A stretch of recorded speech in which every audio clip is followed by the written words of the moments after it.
Bienvenue sur le podcast Minute Santé, le podcast pour prendre soin de ta santé, où l'on décrypte différents sujets santé en misant avant tout sur la prévention, car comme le dit l'adage, mieux vaut prévenir que guérir. Je suis Nadia, blogueuse santé sur consomuslim.com et médecin. Je suis passionnée par la médecine et les alternatives naturelles. J'espère t'aider au travers de ce podcast à prendre soin de ta santé en prenant en compte toutes les sphères de ta vie. N'hésite pas à t'abonner pour ne rater aucun épisode et prendre ta santé en main dès aujourd'hui. Le Ramadan approche à très grands pas. Afin de tirer le meilleur parti de cette période sur le plan santé, j'avais envie de consacrer cet épisode aux aliments ultra transformés et raffinés. Ces types d'aliments sont très souvent trop riches en sucre, trop riches en sel, trop riches en mauvaise graisse et peuvent littéralement nous vider de notre énergie sans nous apporter aucun nutriment intéressant. Mais attention, cela ne veut pas dire qu'il faille les bannir totalement. Et on verra pourquoi dans cet épisode. A contrario, en privilégiant des aliments bruts ou peu transformés, on s'assure une alimentation riche en bons nutriments et vitamines qui nous permettra de faire les causes pour une bonne santé et une vitalité au top. Dans cet épisode, on verra dans un premier temps ce que sont les aliments ultra transformés et raffinés, ainsi que leurs conséquences néfastes sur la santé, puis je vous donnerai dans un second temps des conseils pour réussir à les limiter dans votre alimentation. Je vous laisse avec l'épisode du jour et vous souhaite une bonne écoute. Les aliments transformés et raffinés, qu'est-ce que c'est? Les aliments transformés sont des aliments qui ont été modifiés d'une manière ou d'une autre. Avant d'être consommés, si bien que leur matrice s'en trouve modifiée. Alors la matrice, c'est un peu l'architecture de l'aliment. On va donner un exemple pour que ça soit plus parlant. On va prendre l'exemple de la pomme. Alors la pomme, ça va être là l'aliment brut. La confiture de pomme, ça va être un produit transformé. Et la sucette à la pomme, ça va être un produit ultra transformé. Donc cette transformation, elle peut s'opérer par différents procédés, comme la cuisson, la congélation, la mise en conserve, le séchage, etc. Voici quelques exemples d'aliments ultra transformés. Donc je vais donner comme exemple les saucisses industrielles, le blanc de poulet prêt à consommer, la glace, les yaourts aromatisés, le bouillon de légumes du supermarché, les bonbons, les sodas, les céréales du petit déjeuner, les chips, le ketchup et bien d'autres. Il existe une classification NOVA qui les classe en 4 sous-groupes. Les aliments bruts ou peu transformés, comme les fruits et légumes par exemple, les aliments transformés, comme les fromages, et les aliments ultra transformés, comme les soupes instantanées par exemple. Les aliments raffinés, eux, ce sont des aliments transformés qui ont été débarrassés de leurs nutriments naturels. Par exemple, le pain blanc, le riz blanc et les boissons sucrées entre autres. Les aliments ultra transformés et raffinés sont souvent riches en sucre, en sel et en mauvaise graisse. Ils peuvent donc provoquer des pics de glycémie, donc une augmentation du taux de sucre dans le sang, avec, sur le long terme, lorsqu'on a une consommation excessive et sur le long terme, une augmentation des maladies cardiovasculaires comme le diabète, les problèmes cardiaques. Ça entraîne aussi surpoids et obésité et ça favorise la fatigue chronique et l'inflammation. Alors en quoi sont-ils néfastes pour l'organisme? Les populations les plus touchées par des maladies chroniques type obésité, diabète, hypertension artérielle et certains cancers sont les populations qui consomment le plus d'aliments ultra transformés. Et je précise bien, je dis ultra transformés et pas transformés. Alors comme on l'a vu, les produits ultra transformés, ils sont modifiés dans leur matrice. Ainsi, en consommant, on mastique moins bien et moins longtemps, comparé par exemple si vous mâchez du coup un produit moins transformé du pain au levain contre un produit ultra transformé du pain de mie. On va mâcher moins et mâcher moins longtemps et du coup on sera moins rassasié et on aura faim plus vite avec les mêmes quantités. Donc en consommant des produits ultra transformés trop souvent, on absorbe de plus grandes quantités de mauvaise graisse et on provoque des pics de glycémie qui vont favoriser sur le long terme la prise de poids. Donc en résumé, voici quelques maladies chroniques qui peuvent être favorisées par la consommation excessive et chronique d'aliments ultra transformés et raffinés. Donc comme on l'a déjà dit, le surpoids, l'obésité, l'hypertension artérielle, les dyslipidémies, c'est-à-dire avoir du mauvais cholestérol trop élevé, les maladies, donc la stéatose hépatique qui est en fait le foie gras, le syndrome de l'intestin irritable, le diabète de type 2, une mortalité précoce, et toutes les maladies cardiovasculaires au final. Mais aussi au niveau psychologique, ça a un risque accru de dépression, de certains cancers, ça favorise l'hyperactivité chez les enfants et les adultes, et ça favorise un vieillissement précoce.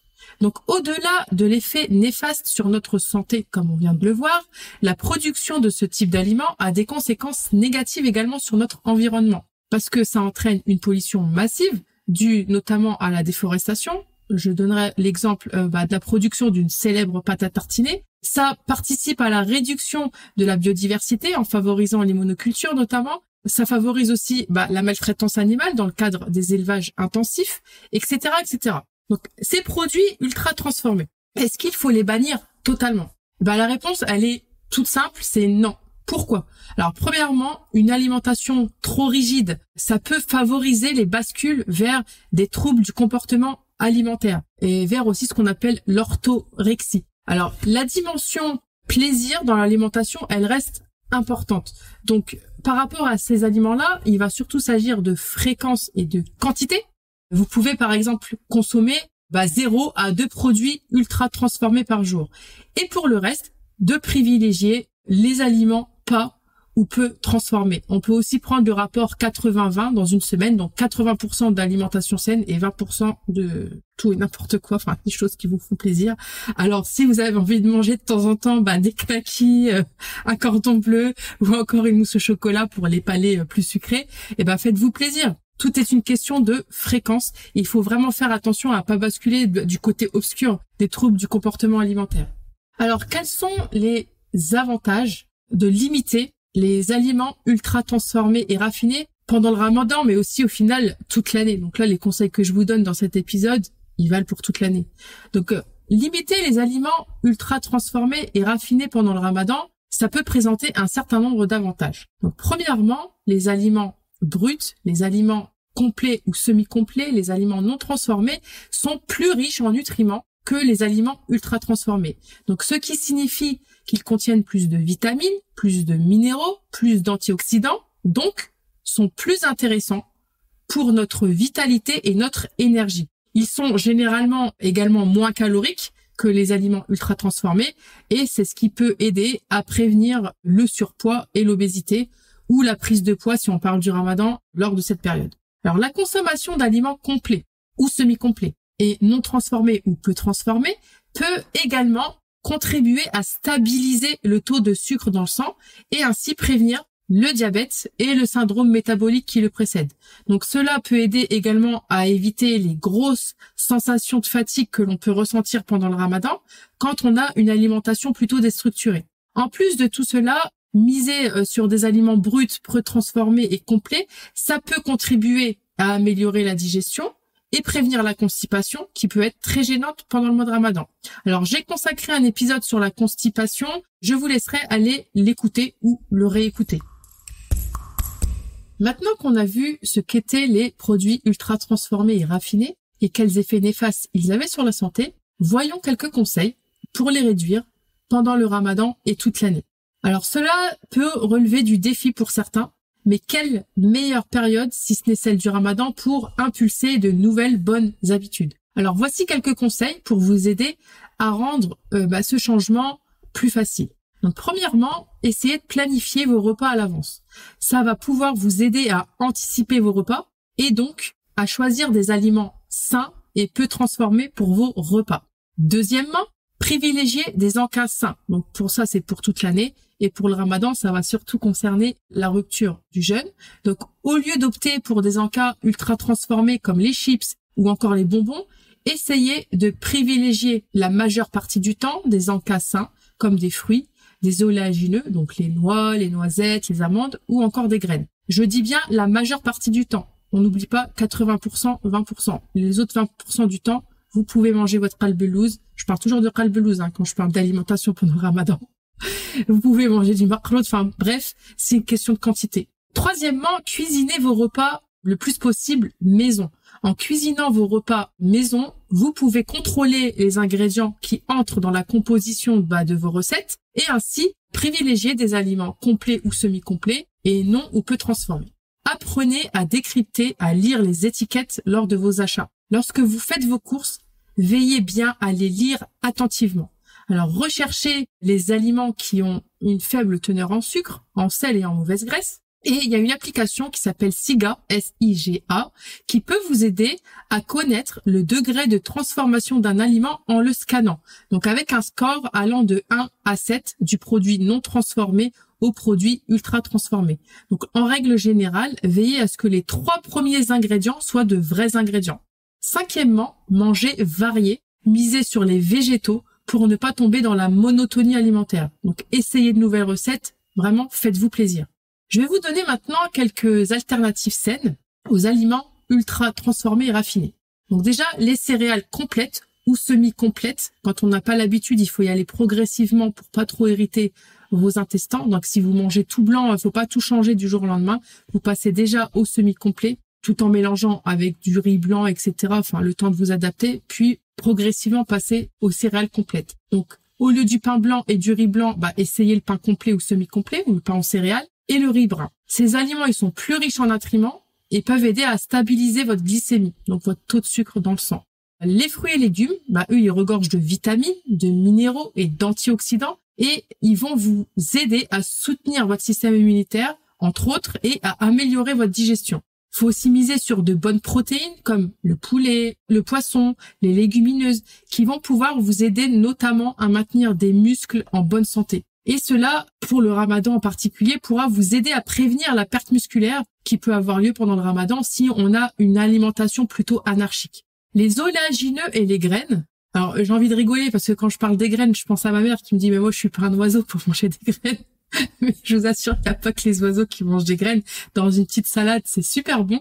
Donc, les oléagineux et les graines, mais aussi les huiles végétales vierges pressées à froid, qui sont une excellente source de bonne graisse et de protéines. Et ces aliments peuvent vous aider à vous sentir rassasié. Remplacez les sodas par de l'eau, par des jus faits maison, mais les jus faits maison sont quand même à consommer de façon occasionnelle. Toujours privilégier les fruits avec leurs fibres, etc. Vous pouvez faire des iced tea maison, des eaux aromatisées, etc., etc. Par exemple, si vous êtes adepte des chips, vous pouvez les remplacer par des légumes avec des sauces à tremper dans des sauces type sauce yaourt, hummus, etc. Des olives et encore des oléagineux, donc amandes, noix, noisettes, etc. Remplacez tout ce qui est glace et bonbons plutôt par des desserts et des gâteaux faits maison, autant que possible. Et bien entendu, si de temps en temps vous craquez sur une pâtisserie toute faite, c'est pas un souci. Encore une fois, et je rabâche, c'est une question de fréquence. Alors, comment planifier les repas pendant le ramadan et toute l'année pour éviter les aliments ultra transformés et raffinés? Donc encore une fois, la planification des repas pendant le ramadan et toute l'année. Alors pendant le ramadan, ça peut être vécu comme un défi, surtout pour les personnes qui n'ont pas l'habitude de le faire. Et si c'est le cas, je vous propose de télécharger mes suggestions de menus pour ce mois de ramadan. C'est offert et le lien est dans la description. Alors voici quelques conseils en plus. Donc planifiez vos repas. Donc comme on l'a vu tout à l'heure, planifier vos repas à l'avance peut vous aider à vous assurer que vous aurez toujours des options d'aliments sains, peu ou pas transformés. Le batch cooking ou le meal prep peuvent aussi, déjà dans un premier temps, vous faire gagner du temps, mais aussi de vous permettre d'avoir des repas sains en avance tout au long de la semaine et de ne pas craquer sur des fast-foods par manque de temps. Troisièmement, de choisir des recettes simples. Donc les recettes simples qui utilisent des ingrédients entiers et non transformés, elles peuvent être tout aussi délicieuses. Alors l'idée est de ne pas passer des heures en cuisine pendant le ramadan, surtout car on a autre chose à faire de plus important. Et surtout pour ceux et celles qui n'aiment pas cuisiner, l'idée c'est que ça reste un moment de plaisir et non un calvaire. Et enfin, en plus de tout cela, misez sur la règle des 3 V. Donc manger vrai, ça c'est ce qu'on vient de voir. Manger végétal, donc introduire le plus de végétaux possible dans son alimentation. Et manger varié, donc toutes les couleurs et toutes les textures.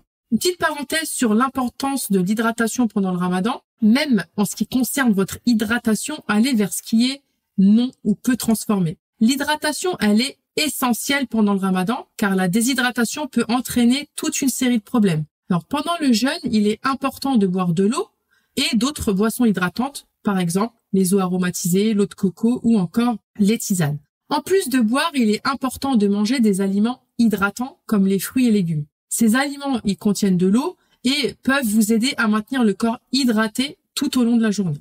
Un autre petit focus que j'aimerais faire, c'est sur le fait de manger en pleine conscience pendant le ramadan et toute l'année. L'alimentation en pleine conscience, c'est une pratique qui va consister à être présent et attentif en mangeant. Ça peut aider à avoir des habitudes alimentaires saines et à prévenir surtout la suralimentation, parce que vous allez être plus attentif à vos sensations alimentaires.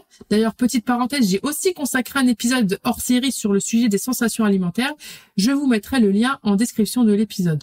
Donc, pendant le ramadan, il peut être tentant de trop manger pendant les repas, du fait du jeûne, et la pratique de cette alimentation en pleine conscience peut vous aider à éviter cela. Donc voici quelques conseils pour vous aider à manger en pleine conscience. Déjà, premièrement, ça va être de manger lentement et de bien mastiquer. Manger lentement va vous aider à prévenir la suralimentation et va vous aider à améliorer votre digestion.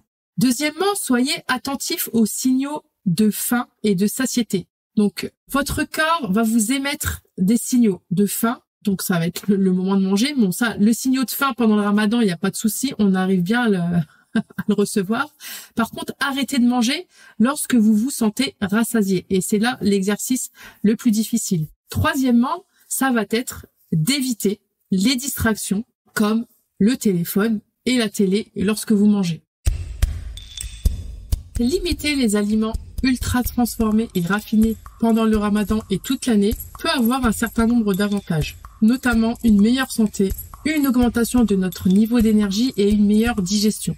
En privilégiant les aliments bruts et peu transformés, les personnes peuvent s'assurer d'obtenir les nutriments dont elles ont besoin pour maintenir leur santé et leur niveau d'énergie tout au long de la journée. J'espère que les conseils de cet épisode vous seront utiles pour tirer le meilleur parti de votre mois de ramadan. N'hésitez pas à le partager si c'est le cas. Je vous dis à bientôt pour un prochain épisode et d'ici là, prenez soin de vous et de votre santé.